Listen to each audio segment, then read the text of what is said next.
আসসালামু আলাইকুম ওয়া রাহমাতুল্লাহি ওয়া বারাকাতুহু। আমি মাঝে মাঝে সমালোচনা করে থাকি স্বরাষ্ট্র উপদেষ্টার, কিন্তু আজকে সমালোচনা নয়, ওনার একটি উক্তি খুবই কঠিন এবং শক্ত বলেছেন বলে আমার কাছে মনে হচ্ছে। তাই আমি মানবজমিন পত্রিকা থেকে আজকের হেডলাইনটা আপনাদের সামনে তুলে ধরছি। কোনো অপরাধীকে রাজপথে বা মাঠে ময়দানে দেখতে চান না স্বরাষ্ট্র উপদেষ্টা। আজকে এই কঠিন হুঙ্কারটি দিয়েছেন এই সেনাবাহিনীর একজন সিনিয়র অফিসার। উনি অবসরপ্রাপ্ত ছিলেন, আর বাংলাদেশের এই প্রান্তিকালে উনি স্বরাষ্ট্র মন্ত্রণালয়ের দায়িত্ব নিয়ে অনেক আলোচনা এবং সমালোচনা পড়েছেন। স্বরাষ্ট্র মন্ত্রণালয়ের ইতিহাসে যখনই যেই যাক তাকেই কিন্তু আমরা সমালোচনা করে থাকি, কারণ স্বরাষ্ট্র মন্ত্রণালয়ের মাঝে বাংলাদেশের ভিতরের শৃঙ্খলার দায়িত্বটা সবচেয়ে বড়। আর একটা দেশ যখন নতুন করে স্বাধীনতা অর্জন করেছে, তখন ওই বিশৃঙ্খল পরাজিতরা সবসময় বিশৃঙ্খলা করার জন্য সব দেশেই চেষ্টা করে থাকে। তাই এই বিশৃঙ্খলাকে দমন করে ইতিমধ্যে উনি একটি পর্যায়ে আমাদেরকে নিয়ে আসছেন, এবং সেই পর্যায়ের কারণে আজকে আমি ওনার কিছু প্রশংসাই করব, কারণ আমি যা এখন পত্রিকায় পেয়েছি তা আপনাদের সামনে একটু তুলে ধরছি। কোনো অপরাধীকে রাজপথে মাঠে ময়দানে দেখতে চান না স্বরাষ্ট্র উপদেষ্টা, লেফটেন্যান্ট জেনারেল অবসরপ্রাপ্ত মোহাম্মদ জাহাঙ্গীর আলম চৌধুরী। তিনি বলেন, আমরা কোনো অপরাধীকে রাস্তায় বাজারে মাঠে ময়দানে রাজপথে দেখতে চাই না। প্রত্যেক অপরাধীকে আইনের আওতায় আনতে হবে, তাদের বিচার নিশ্চিত করতে হবে। আমি আইন শৃঙ্খলা বাহিনীকে আরও তৎপর হতে বলবো। প্রিয় দর্শক, আইন শৃঙ্খলা বাহিনীকে আরও তৎপর হওয়ার জন্য উনি তাগিদ দিয়েছেন, এবং আইন শৃঙ্খলা বাহিনীকে বলেছেন যে কোনো ধরনের অপরাধীকে আমি রাস্তায় দেখতে চাই না। প্রিয় দর্শক, এই কথাটা থেকেই আমি আমার সম্মাননা ওনার প্রতি ফেরত এনেছি, এবং আমি মনে করছি যে উনি এই কথা থেকে প্রমাণ করেছেন ওনার মধ্যে যথেষ্ট দেশপ্রেম আছে।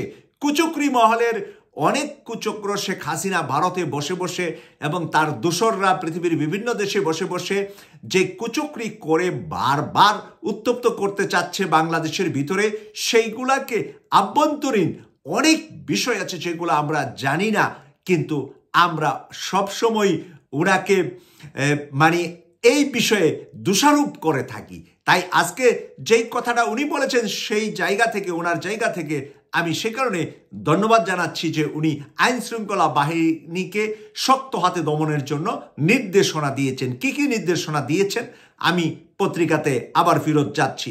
অপরাধীকে আইনের আওতায় আনতে আইন শৃঙ্খলা বাহিনী আরও তৎপর হওয়ার নির্দেশ দিয়ে স্বরাষ্ট্র উপদেষ্টা বলেন, সারা দেশের অস্থিরতা সৃষ্টি অপতৎপরতাকারী ও তাদের সহযোগীদেরকে আইনের আওতায় আনার লক্ষ্যে স্বরাষ্ট্র মন্ত্রণালয়ের আওতায় আইন শৃঙ্খলা বাহিনী সমন্বয়ে গত 8ই ফেব্রুয়ারি থেকে অপারেশন ডেভিল হ্যান্ড পরিচালিত হচ্ছে। প্রিয় দর্শক, এই বিষয়টার জন্যই উনি ধন্যবাদ আমাদের সকলের পেতে পারে এবং দেওয়াও উচিত। একজন মানুষ যত সমালোচনা করবেন, তার ভালো কাজটা যখন হবে তার প্রশংসা করবেন, তাহলেই আপনি একজন নিরপেক্ষ জাজমেন্ট হতে পারবেন এবং নিরপেক্ষ বিচারক হতে পারবেন। কারণ আমরা দর্শক, আমরা বিচার করি রাষ্ট্র এবং সরকার, বিভিন্ন প্রশাসনে যারা আছেন তাদের ভিতরে যাদের দেশপ্রেম আছে তাদেরকে আমরা সামনে এগিয়ে নিয়ে আসব, আর দেশদ্রোহীদেরকে আমরা ধরিয়ে দেব আঙ্গুল দিয়ে, বারবার ধরিয়ে দেব, এবং সরকারও এতে কিন্তু বড় মাপের উপকার পাচ্ছে। আপনারা দেখেন যে 5ই ফেব্রুয়ারিতে যা 32 নম্বরে ঘটেছে, তার সাথে সাথে সারা বাংলাদেশে আওয়ামী লীগের ওই কুলাঙ্গার যারা নাকি আঙ্গুল ফুলে কলা গাছ হয়েছে, দেশের মানুষকে হত্যা করে হত্যার কমিশন দিয়ে বিলাসবহুল অট্টালিকা রাজপ্রাসাদ দেশের জেলায় জেলায় বিভাগে বিভাগে তৈরি করেছিল, সেগুলাকে বুলডোজার দিয়ে ভেঙে দেওয়ার পরে আজকে কিন্তু অপারেশন ডেভিল হ্যান্ড সরকার বাস্তবায়ন করার সুযোগ পেয়েছেন।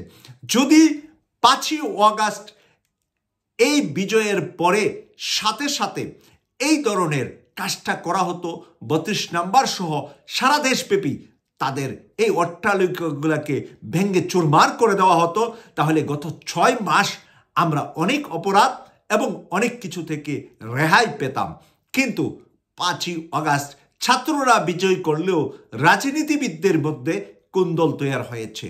একজন এক এক রকম কথা বলেছেন। কেউ কেউ সেটাও বলেছিলেন যে সেনাবাহিনী ক্ষমতায় নিয়ে সামরিক আইন জারি করা হোক।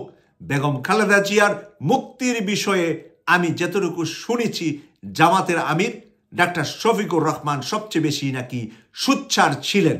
বেগম খালেদা জিয়াকে আজকেই মুক্তির ঘোষণা দিতে হবে, প্রেসিডেন্টকে উনি মুখের উপর জোর করে নাকি বলেছিলেন। এখানে বিএনপি নেতারাও পাশে ছিলেন।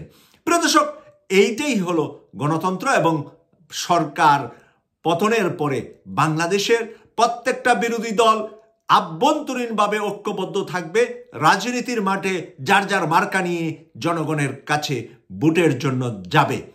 জনগণ হলো রাষ্ট্রের মালিক, তারা সিদ্ধান্ত নেবে ভোটের মাধ্যমে আগামীকাল কে আসবে সরকারে আর কে থাকবে বিরোধী দলে। প্রিয় দর্শক, আমরা সর্বশেষ নিউজটার মধ্যে যা লিখেছে আমি আপনাদের সামনে তুলে ধরছি। মোহাম্মদ জাহাঙ্গীর আলম চৌধুরী বলেন, স্বরাষ্ট্র মন্ত্রণালয়ের জয়েন্ট অপারেশন সেন্টারের মাধ্যমে সারা দেশের অভিযানের সার্বিক কার্যক্রম তদারকি করা হবে। মেট্রোপলিটন এলাকায় পুলিশ কমিশনার এবং জেলা পর্যায়ে জেলা ম্যাজিস্ট্রেট ও পুলিশ সুপার ডেভিল হ্যান্ড অভিযানের সার্বিক কার্যক্রমের সমন্বয় করবেন। ডেভিল হ্যান্ড প্রসঙ্গে তিনি আরো বলেন, আদালতের বিচারক, সরকার পক্ষের আইনজীবী, আইন শৃঙ্খলা বাহিনীর সদস্য ও গোয়েন্দা সংস্থার সদস্যরা এই অপরাধীদের আইনের আওতায় এনে শাস্তি নিশ্চিত করার জন্য নিয়োজিত আছে। তার মানে নিয়োজিত থেকে ঘুমানো যাবে না, কাজটা করা লাগবে। গত 6 মাস ঢিলেঢালাভাবে পুলিশের ভিতরে বা আইন শৃঙ্খলা বাহিনী বা প্রশাসনের ভিতরে যে কাজ চলছে তা উনি শক্ত হাতে লাগাম টেনে ধরেছেন। ঘোড়ার লাগাম যত জোরে টেনে ধরবেন, ঘোড়া তত যুদ্ধের মাঠে এগিয়ে যাবে তার সর্বশক্তি দিয়ে। তাই বাংলাদেশকে পরিচালনা করার জন্য স্বরাষ্ট্র উপদেষ্টা যত শক্ত হাতে আইন শৃঙ্খলা বাহিনীকে টেনে ধরবেন, তত বেশি আইন শৃঙ্খলা বাহিনী তাদের তৎপরতা এবং তাদের ফোর্স অ্যাকশন বাংলাদেশের মানুষ দেখতে পাবে।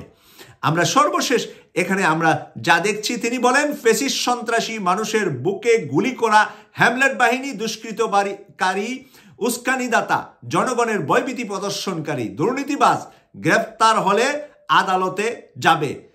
আর তথ্যের সীমাবদ্ধতা কিংবা এজেন্সির ব্যর্থতার কারণে জামিন হয়ে পুনরায় অপরাধে জড়িয়ে পড়বে, এটা কোনোভাবেই কাম্য নয় বলে মনে করেন স্বরাষ্ট্র উপদেষ্টা। এই জন্যে আমি বলছি, আজকে ওনাকে আমি ধন্যবাদ জানাবো। উনি শুধু একটি এজেন্সি নয়, আইন শৃঙ্খলা বাহিনীর সাথে আইনজীবী থেকে শুরু করে সবাইকে আইনের প্রয়োগের কথা বলেছেন। উনি তো বেআইনের প্রয়োগের কথা বলতে পারবেন না। বেআইনের প্রয়োগের কথা শেখ হাসিনা বলে বাংলাদেশকে বেআইনি করে 15.5 বছর পরে তার দলবল নিয়ে পালিয়ে যেতে বাধ্য হয়েছেন। তাই অন্তর্বর্তীকালীন এই স্বরাষ্ট্র উপদেষ্টা আইনের ব্যক্তি হিসাবে উনি আইনের মধ্য থেকে এই স্বৈরাচারদেরকে শাসনের ব্যবস্থা, তাদেরকে উপযুক্ত শাস্তির ব্যবস্থা করার জন্য আজকে যে নির্দেশনা দিয়েছেন, সেই নির্দেশনার জন্য আবারও একটি সেলুট দিচ্ছি আমাদের স্বরাষ্ট্র উপদেষ্টাকে। আজকের মতো এখানেই শেষ করছি। কেটিভি 24-কে সাবস্ক্রাইব করে নিয়মিত ব্রেকিং নিউজ দেখার আমন্ত্রণ জানিয়ে বিদায় নিলাম। আমি সৈয়দ মাসুক, লন্ডন থেকে। আল্লাহ হাফেজ।